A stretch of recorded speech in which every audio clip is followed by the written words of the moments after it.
नमस्कार, myself Kamal Kishore Bhatt and welcome to Kamal education point.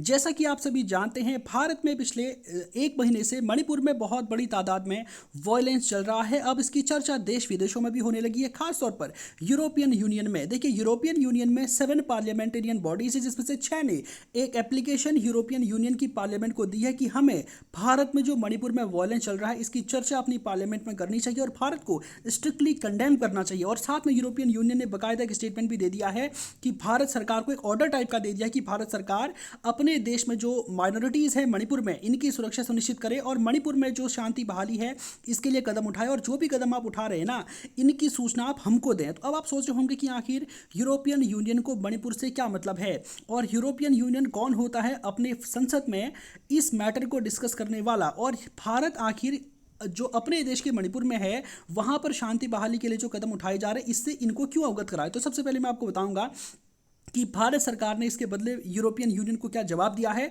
और साथ में यूरोपियन यूनियन है क्या और इसकी आवाज़ इतना ज़्यादा क्यों मायने रखती है। तो आप देख पा रहे होंगे कि जो यूरोपियन यूनियन ने जो स्टेटमेंट दिया है, इसमें भारत सरकार ने भी जो है स्टेटमेंट दिया है कि जो यूरोप है ना, वो अपने काम से काम रखे और हमारे इंटरनल अफेयर्स पर जो है फालतू में जो है हमारे इंटरनल जो मैटर्स हैं इन पर जो है हस्तक्षेप ना करे। तो such interference in India's internal affairs is unacceptable and reflects a colonial mindset. ठीक है, तो भारत सरकार का जवाब है कि ये जो आप गतिविधियां कर रहे हैं ये आपकी कॉलोनियल माइंडसेट को दर्शाता है। कॉलोनियल माइंडसेट का मतलब क्या? उपनिवेशवादी मानसिकता। ठीक है, आप जानते हैं कि पुराने जमाने में ये जो यूरोप था, इसके सभी देश आमतौर पर, चाहे ये यूके हो, चाहे फिर नीदरलैंड हो, फ्रांस हो, डच हो, डेनिश हो, पुर्तगाली हो, इन सब देशों का क्या था कि पूरी की पूरी दुनिया पर कब्जा था। इतना सा ये एरिया है, आप देखेंगे कि यहाँ पर जो अमेरिका है इन पर भी इनका कब्जा था, यहाँ ऑस्ट्रेलिया में भी इनका कब्जा था, इंडिया में भी था, यानी कि पूरी दुनिया में जो ये फैले थे। और यूके के बारे में बाकायदा कहा जाता, हालांकि यूके अभी यूरोपियन यूनियन का मेंबर नहीं है, वो हट गया है इससे। तो ईस्ट से लेकर के वेस्ट तक जहां पर सूर्योदय होता है वहां पर भी और जहां पर सूर्यास्त होता है वहां पर भी इन सब का शासन हुआ करता था। तो भारत सरकार का कहना है कि तुम अभी इतने छोटे से हो और हम पूरी तरह से इंडिपेंडेंट है और अभी तक तुम्हारी जो कॉलोनियल मानसिकता है वो अभी तक तुम्हारी गई नहीं है। आप हमारे जो इंटरनल मैटर्स हैं इन पर हस्तक्षेप बिल्कुल भी ना करें। और साथ में इंडिया ने कहा है कि Indian authorities at all levels including the judiciary are seized of the situation in Manipur and are taking steps to maintain peace and harmony and law of order. यानी कि भारत की जो न्यायपालिका है वो भी और भारत की जितनी भी अथॉरिटीज़ हैं, सेना हो चाहे कोई भी हो, वो हर संभव प्रयास कर रहे हैं कि मणिपुर में किस तरह से पीस को कायम किया जा सके और आप जो है फालतू में हमारे इंटरनल अफेयर्स पर हस्तक्षेप बिल्कुल भी ना करें। तो भारत ने जो है आलोचना की है इनकी कि तुम जो है वैसी मानसिकता के हो, तुम्हारी मेंटेलिटी ऐसी है। तो अब आप लोग सोच रहे होंगे कि आखिर ईयू है क्या और इसको क्या जरूरत आ पड़ गई भारत का जो मणिपुर इशू है उसको अपनी संसद में डिस्कस करने का। सबसे पहले मैं आपको बताना चाहता हूं कि जो सेकंड वर्ल्ड वॉर जब खत्म होता तो ये जो यूरोप था ना पूरी तरह से बिखर चुका था, यहाँ पर स्थितियाँ बहुत खराब हो गई थी। तो उसके बाद इन देशों ने ये देखा कि हमारे ठीक बगल में सोवियत यूनियन है, अगर हम अलग अलग रहेंगे और अमेरिका के साथ रहेंगे तो सीधी सी बात है कि सोवियत यूनियन अपना साम्राज्य विस्तार कर सकता है, हमारे ऊपर अटैक कर सकता है। तो इसी उद्देश्य से इन सब ने अपना एक ग्रुप बना लिया जिसको यूरोपियन यूनियन कहा जाता है। और आज की डेट में इस ईयू में 27 देश हैं और ये 27 के 27 देश बहुत अच्छी स्थिति में हैं। यहाँ पर ह्यूमन राइट्स में इनकी रैंकिंग बहुत अच्छी खासी है और इन सभी देशों में डेमोक्रेसी और सबके सब देश विकसित हैं। और इसलिए चूंकि 27 के 27 देशों का एक समूह है और अगर ये कोई बात बोलता है तो उसकी वैल्यू है और पूरी दुनिया इस बात को सुनती है। हालांकि आप जानते हैं कि इनके देशों में बहुत अच्छा नहीं चल रहा है। यहाँ पर भी अगर ये हमसे कहते कि तुम्हारे यहाँ पर माइनॉरिटीज़ के खिलाफ ऐसा हो रहा है तो तुम्हारे भी तो देश में ब्लैक्स के खिलाफ क्या हो रहा है, जो अफ्रीका से आपके यहाँ माइग्रेंट्स आए हुए हैं इनके साथ आपके फ्रांस में क्या हो रहा है, स्वीडन में कुरान जलाई जा रही उसका क्या हो रहा है, वहाँ पर भी कमेंट करो।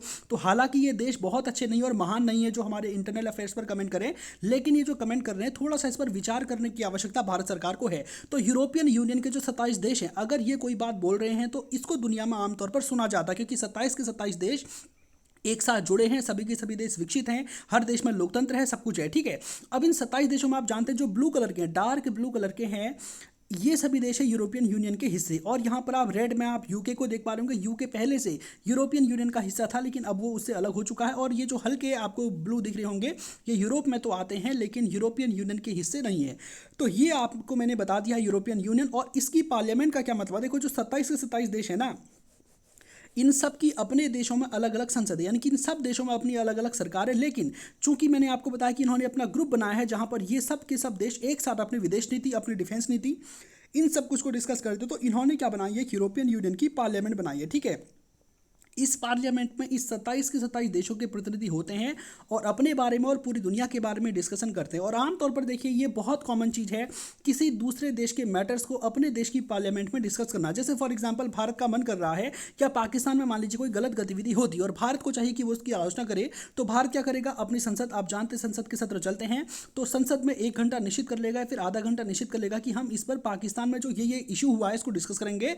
और जो है भारत अपने देश में सभी मेंबर जो है बाकायदा इसके बारे में डिस्कशन करेंगे और ये सब हो जाएगा। हालांकि ये अपनी पार्लियामेंट में क्या बोलता है भारत के लिए वो किसी भी तरह से बाध्यकारी नहीं है, लेकिन ये अपनी पार्लियामेंट में जो बोलता है तो ऑब्वियस सी बात है पूरी दुनिया इसको सुनती है और पूरी दुनिया का एक तरह से भारत के बारे में एक तरह से गलत इंटेंशन यहाँ पर जाएगा कि भारत में ये सब कुछ हो रहा है। अब मैं आपको बताऊंगा कि देखिए इसमें भारत की भी गलतियाँ हैं, हमारे यहाँ पर भी जो एक तरह से डेमोक्रेसी है, डेमोक्रेसी में बहुत सारे छिद्र हैं जिनका यूज़ हमारे नेता करते हैं चुनाव जीतने के लिए, तो इसी वजह से ये सारी हिंसा हो रही है। तो सबसे पहले मैं आपको बताना चाहता हूँ कि यूरोपियन यूनियन का एक प्रपोजल है, ये टोटल 3 पन्ने का है, इसमें 8 से 10 प्रस्ताव आपके हैं। इन सब चीज़ के बारे में बताऊंगा कि यूरोपियन यूनियन ने क्या क्या कहा है और आपकी इस पूरे मामले में जो राय होगी आप कमेंट सेक्शन में डेफिनेटली जवाब दें, हो सकता है कि आपकी राय इसमें डिफरेंट हो। तो इन्होंने कहा है कि whereas the EU and India as the world's 2 largest democracies have committed to protecting and promoting human rights and upholding the rule of law. हालांकि इन्होंने कहा है कि भारत और यूरोपियन यूनियन ये दोनों ही दुनिया की जो लार्जेस्ट डेमोक्रेसीज हैं और निश्चित रूप से कमिटेड हैं, ये प्रतिबद्ध हैं अपने देश में ह्यूमन राइट की रक्षा करने के लिए और कानून का शासन स्थापित करने के लिए। दूसरा इन्होंने दूसरे पॉइंट से जो है इन्होंने एक तरह से लिखना शुरू किया है कि भारत के बारे में उन्होंने बताया कि भारत में जो माइनॉरिटीज़ हैं और जो ह्यूमन राइट एक्टिविस्ट हैं और जो जर्नलिस्ट हैं, इन तीनों के मानव अधिकारों का हनन हो रहा है, इनके साथ हैरेसमेंट हो रहा है, खासतौर पर वो सभी एरिया जहां पर माइनॉरिटीज़ हैं, जहां पर वायलेंस चल रहा है और वहां पर महिलाओं के साथ बहुत बड़ी तादाद में रिलीजियस बैकग्राउंड पर भारत में वायलेशन जो है होता है। तो इनकी जो बात है और डेफिनेटली मैं इसको एक्सेप्ट भी करूंगा कि खासतौर पर जो ह्यूमन राइट एक्टिविस्ट हैं इनके बारे में और जो जर्नलिस्ट हैं इनके बारे में। देखिए सबसे बड़ी बात अगर मैं जर्नलिस्ट की बात करूँ ना, भारत में जो जर्नलिज्म है वो रत्ती भर का भी नहीं है, ये आप सब जानते हैं, ठीक है। जहां पर भी हमारे देश में सिंपल सा एक स्टेप मैं आपको बता चुका हूं, ये मेरी बात मैंने बहुत पहले भी एक बार बोली है कि भारत में जो मीडिया है वो क्या है, कंपनी है, ठीक है। कंपनी का काम क्या होता है, कंपनी का काम होता है प्रॉफिट कमाना। तो भारत में बहुत सारे मीडिया ग्रुप्स हैं, ABC सब के सब हैं और हर मीडिया ग्रुप्स का उद्देश्य जो है देश को अवेयर करना नहीं है, इनका उद्देश्य क्या, पैसे कमाना है। तो ऑब्वियस सी बात है जो न्यूज़ हमारे यहाँ पर चलती है उनका क्या हो रहा है, व्यापार हो रहा है, यानी कि समाचार जो है वो बिक रहे हैं। आप सोचते होंगे हम तो पैसे देते नहीं है, ठीक है, न्यूज़ जो आती हैं वो खुद ही आती हैं या फिर कुछ जो अलग चैनल होते हैं उनके लिए मामूली सा पैसा देना पड़ता है, तो फिर इनकी आखिर कमाई होती कहाँ से। तो इनका मेन उद्देश्य अपने आप में ये है कि जो हमारे देश की सरकारें हैं ना वो इनको पैसे देती है अपने पक्ष में पत्रकारिता करने के लिए, जो देश की पॉलिटिकल पार्टीज है वो इनको पैसे देती है। और ये आज से नहीं चल रहा, आज़ादी के बाद से चल रहा है, ठीक है, जब से हो रहा है। और उससे पहले भी अगर मैं बताता हूँ आज की डेट में अगर ईस्ट इंडिया कंपनी भी हमारे यहाँ पर होती और अगर वो भी मीडिया वालों को पैसे देती तो सीधी सीधी बात ये उनकी भी जो उतनी ही तारीफें करती। तो मीडिया सिंपली भारत में जो है वो सिंपल एक कंपनी है, उसका उद्देश्य प्रॉफिट कमाना और उनको पैसे मिलते हैं अलग अलग पार्टीज़ की ओर से और वो उन्हीं के पक्ष में पत्रकारिता करते हैं। और जो भी इंडिपेंडेंट जर्नलिज्म करते हैं, ठीक है, स्वतंत्र और निष्पक्ष पत्रकारिता करते हैं, उनकी हत्याएं भारत में बहुत बड़ी तादाद में होती है, उनको मार डाला जाता है। और कई सारे आपको RTI एक्टिविस्ट की या फिर ह्यूमन राइट एक्टिविस्ट की लाशें आपको रेलवे ट्रैक के बगल में जो है मिल जाएंगी। बहुत बार ऐसी स्थितियाँ होती हैं कि भारत में जो निष्पक्ष पत्रकार थे जिन्होंने बहुत सारे केसेस खोले थे, आपको पता होगा जब गुजरात में दंगे हुए थे, ठीक है, तहलका नाम की मैगजीन ने बाकायदा इंटरव्यूज निकाल दिए थे, ठीक है, बहुत बड़ी तादाद में आपने देखा होगा कि उस समय जो एक कमेटी बनी थी जांच के लिए, उसमें जो बंदा था उसका बाकायदा वो कुछ बोल रहा था, वो सब कुछ बाहर निकाल दिया और पूरी दुनिया में ये बातें गई, ठीक है। तो सारी दुनिया जानती है कि भारत में डेमोक्रेसी तो है डेफिनेटली, लेकिन भारत में पत्रकारिता का स्तर बहुत नीचे है, ठीक है। और यहाँ पर जो पत्रकार होते हैं ये पार्टी विशेष के पक्ष में पत्रकारिता करते हैं, हिंदू मुस्लिम के पक्ष में डिबेट करते हैं। और यहाँ पर सिंपली देखिए जो मनोरंजन के चैनल होते हैं ना, इन्होंने एक पक्ष पकड़ लिया कि जो मनोरंजन के चैनल होते हैं लोग उनको ज़्यादा देखना पसंद करते हैं और न्यूज़ चैनल को कम करना पसंद करते हैं। तो जो न्यूज़ चैनल हैं वो आजकल न्यूज़ से हट करके मनोरंजन के क्षेत्र में जाने लगे, यानी कि इनमें जो न्यूज़ चलती है डेफिनेटली उसमें नॉलेज के नाम पर कुछ लोगों को मिलता नहीं है, बस उनकी एक तरह से रिलीजियस यहाँ पर डिबेट्स होती हैं और जिससे समाज कहीं ना कहीं बढ़ता है। तो यही बात इन्होंने अपने इसमें कही है पॉइंट नंबर 2 में कि भारत में जो माइनॉरिटीज़ हैं, ह्यूमन राइट एक्टिविस्ट हैं और जो जर्नलिस्ट हैं, इनके ह्यूमन राइट्स का वॉयलेशन हो रहा है, ठीक है। ये दूसरी बात उन्होंने कही है। तीसरी बात मैं आपको बताना चाहता हूँ कि इन्होंने इस बात को दोहराया कि सिर्फ हम ही नहीं है जो भारत की आलोचना कर रहे हैं। यूनाइटेड नेशन में जो ह्यूमन राइट कमीशन है उन्होंने भी भारत की आलोचना की थी।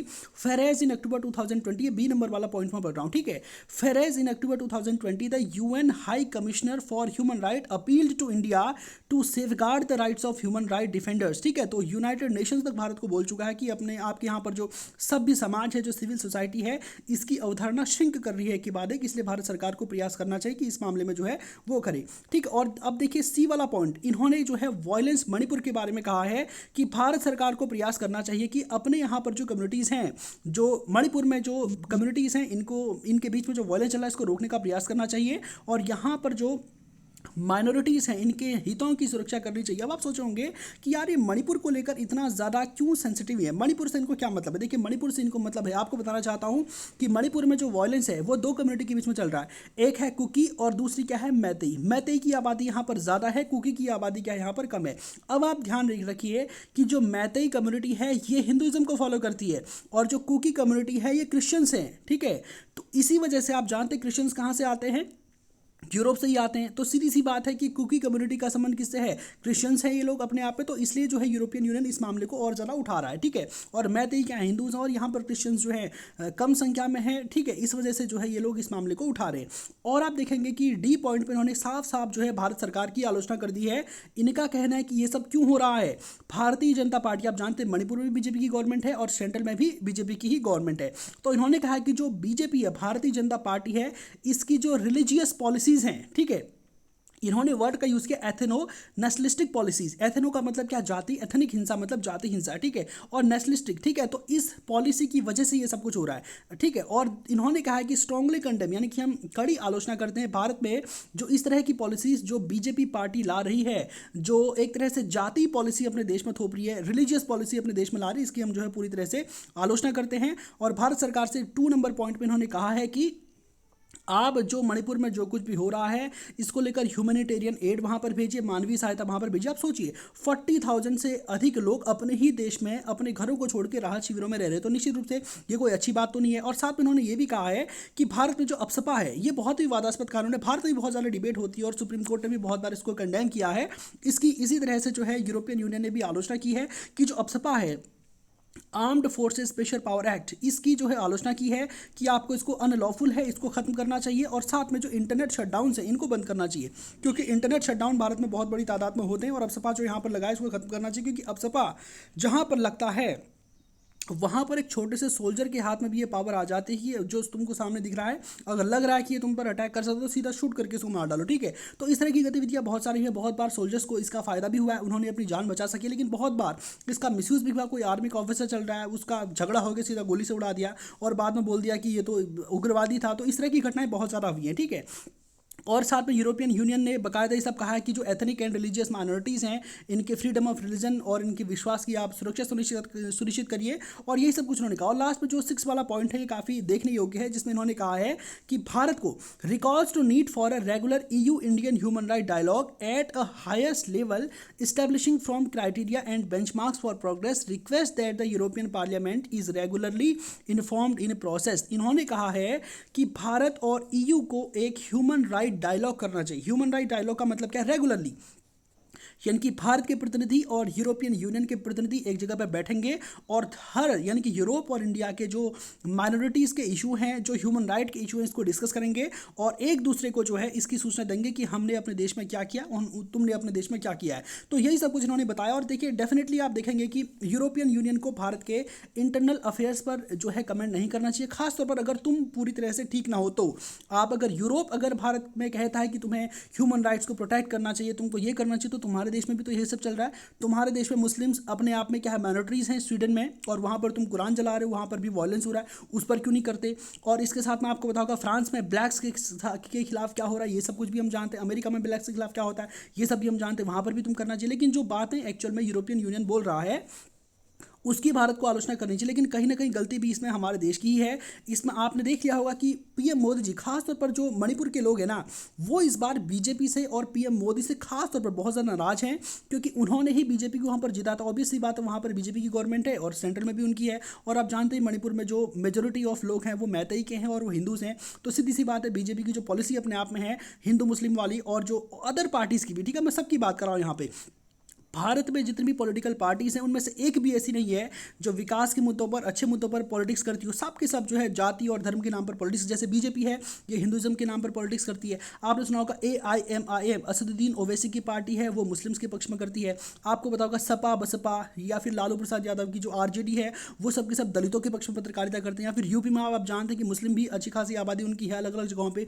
तो सपा भी जो है मुस्लिमों पर भी बात करती है, ठीक है। और एक पार्टी उभर कर आई थी, आम आदमी पार्टी, आपको पता होगा, ठीक है, अरविंद केजरीवाल की। तो शुरुआत में लोगों को लगा था कि हाँ ये बहुत बेहतर विकल्प है, लेकिन जैसे जैसे समय बीता इसके नेता भी भ्रष्टाचार के दलदल में फंसने लगे और इनको भी कहीं ना कहीं से एक कम्युनल एंगल की तलाश होने लगी कि हम भी यहाँ पर करें। तो कभी यहाँ के नेता स्टेटमेंट देते हैं कि हमको ऐसा करना चाहिए, कभी ये कहते हैं कि जो हमारे नोट हैं इन पर गणेश जी को छापना चाहिए। यानी कि कहने का मतलब जितनी भी हमारे देश में पार्टीज़ हैं इंक्लूडिंग बीजेपी, सब काम सब एक ही जैसा कर रही हैं, ठीक है। कोई इनमें से कोई बहुत बेहतर कोई बहुत बुरा नहीं है, सबका एक ही काम है। ऐसा नहीं है कि भारत में ये हर देश में है जहाँ पर भी सरकार को अपने आप में चलानी होती है। ये लोकतंत्र का एक लो फॉल भी है, ठीक है। लोकतंत्र की एक गलत विशेषता भी है कि वहाँ पर क्या होता है कि जो पार्टीज़ होती हैं वो रिलीजियस सेंटिमेंट्स को हाई करती हैं और उनके आधार पर जो है वो लोग क्या करते हैं, अपने जो है चुनाव जीते। और ऐसा नहीं कि चुनाव जीतने के बाद उसके लिए कुछ अच्छा कर रहे हैं। आप देखेंगे सपा है, बसपा है, RJD है, ये अपने आप में दलितों के पक्ष में राजनीति करते हैं कि हम इनकी करेंगे, लेकिन उन्होंने अपने दलितों के लिए किया कुछ भी नहीं है, ठीक है। दलितों की जो हालत यूपी में पहले थी अभी भी बिल्कुल वैसे ही है, ठीक है।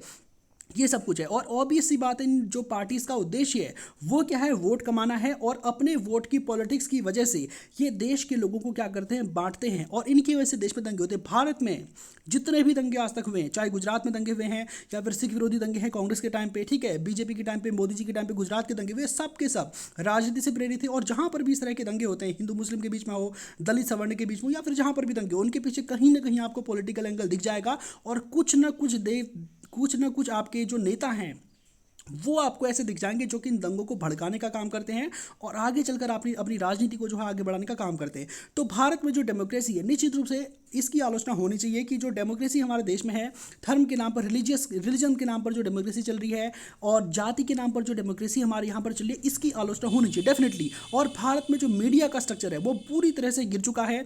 दुनिया के असभ्य से असभ्य देश जहाँ पर तानाशाहों का शासन चल रहा है, वहाँ की मीडिया की रैंकिंग इंटरनेशनली आप देखेंगे भारत से ऊपर रहती है। भारत एक डेमोक्रेसी, दुनिया का सबसे बड़ा लोकतंत्र है, फिर भी हमारी मीडिया का स्थान 180 देशों की लिस्ट में 160-165 के नंबर पे होता है, जबकि हमारे मीडिया का रैंक आमतौर पर टॉप 10 में होना चाहिए। If you are a democratic countries then definitely होना चाहिए, ठीक है। तो यही सब कुछ चल रहा है। और यूरोपियन यूनियन को हालांकि भारत ने जवाब दे दिया है कि तुम कोई नहीं होते, हमारे जो इंटरनल अफेयर्स हैं इस पर कमेंट करने वाले, और हमको जो करना हम करेंगे। ये तुम्हारे कॉलोनियल माइंडसेट को दर्शाता। आपकी इस पूरे मामले पर क्या राय है, डेफिनेटली कमेंट सेक्शन में जवाब दें, ठीक है। तो आज के सेशन को यहीं पे समाप्त करते हैं। धन्यवाद।